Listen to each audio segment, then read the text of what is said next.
Pro Wrestling Weekly presents Today in Wrestling History, November 24. On this date in 1983, the NWA held its Starrcade Supercard. In the main event, Ric Flair defeated Harley Race in a steel cage match to win the NWA World Heavyweight Championship. On this date in 1988, WWE held its Survivor Series pay-per-view. In the main event, Hercules, Hillbilly Jim, Coco Beware, Randy Savage, and Hulk Hogan defeated Akeem, Ted DiBiase, Haku, the Big Boss Man, and the Red Rooster in a Survivor Series elimination match. On this date in 1996, WCW held its World War III pay-per-view. In the main event, the Giant won a 60-man, 3-ring, over-the-top rope battle royal. This has been Today in Wrestling History, November 24.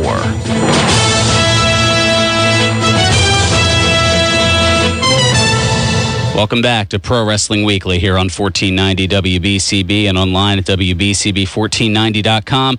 Fearon Derry here with you, and it's been a little bit of a hectic week, to say the least, and want to... well, I should take the moment to mention, things have been a little bit shaky since Bill Melody's passing, and at the moment...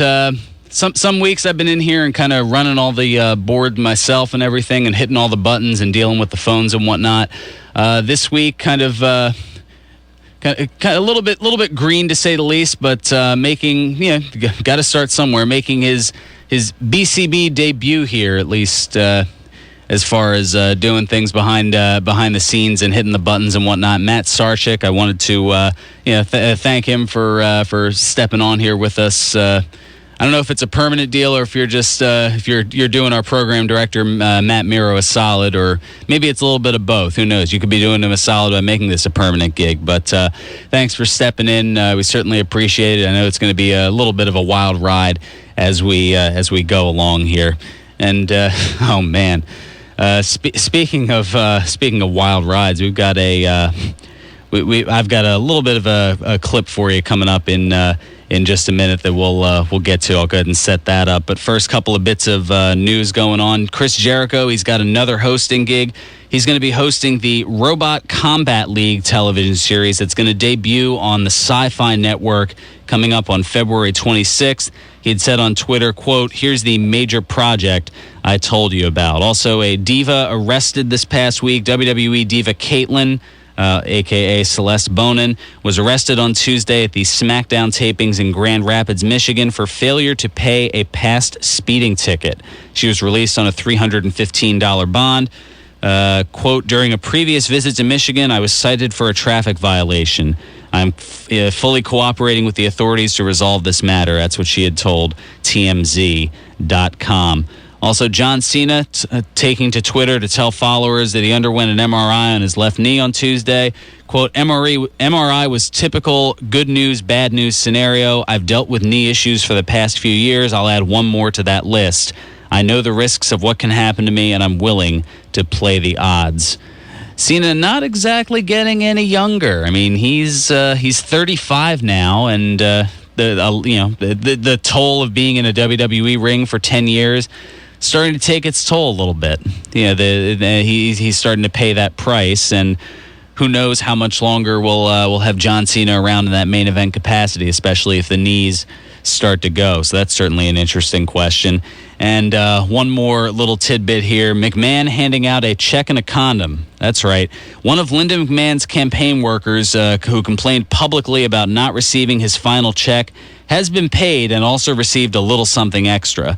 Twing Gomes telling WTNH.com, basically, he handed me a check with a condom in it, told me I was screwed.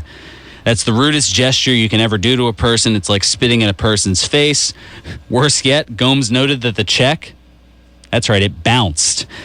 Quote, "I'm not blaming Mrs. McMahon for this. I'm not bashing anyone, but I just want my pay for 16 hours. Man, all this nonsense, and whatever happened to an honest day's work for an honest day's pay? Oh, that's right, politics are involved, and that's about as far as I'm getting with my statement of that.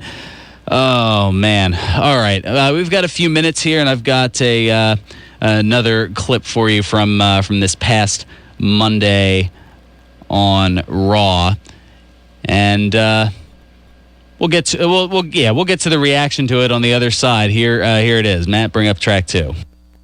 Last night, Big Show was the better man. I mean, he knocked me out. It took 2 knockout punches to do it, but he knocked me out. I mean, but look, here's the thing. I didn't come to WWE to always win. I came here to fight.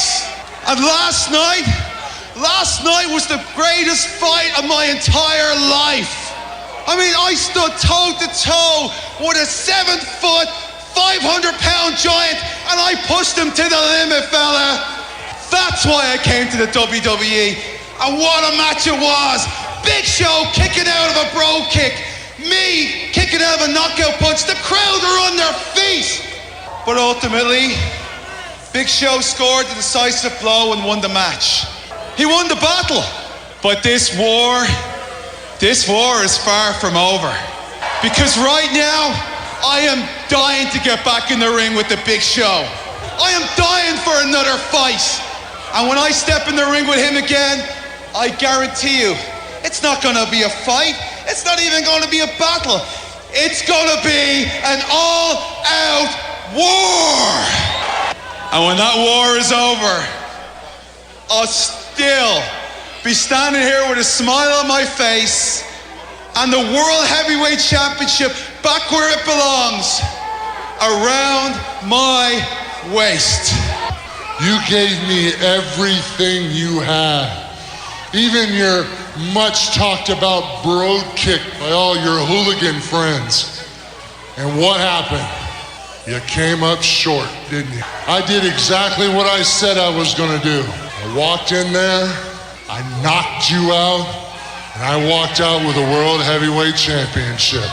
Sheamus, you wanna talk about battles and wars and how you're gonna rise above. Sheamus, that fight, I'll be honest with you, that fight took me to levels that I didn't know I was capable of. Of all the superstars I've competed against, no one's ever made me dig that deep to want something that bad. But you know what happened? It was like a nice bright light, because I realized I don't have any limits. There is no stopping me. You talk about wars and battles. Sheamus, if you come at me like another war, you're gonna be like Custer's Last Stand, and you're gonna be Custer. You understand? It's like bringing a glass of water to a burning building, and this building's on fire. Whatever you bring just isn't gonna be enough. I wipe smiles off in people's faces and I enjoy it. And I'm gonna enjoy knocking the smile off your face. Sheamus, look at me, you red-headed ginger snap. You can't beat me. And you will never take this championship from me. You know, Show, that was a magnificent speech. I mean, beautiful. And, you know, congratulations on the World Heavyweight Championship. But, fella, I've got a question for you. Have you actually ever seen a ginger snap? Oh, look at this. Sheamus, 450 pounds. Great noise.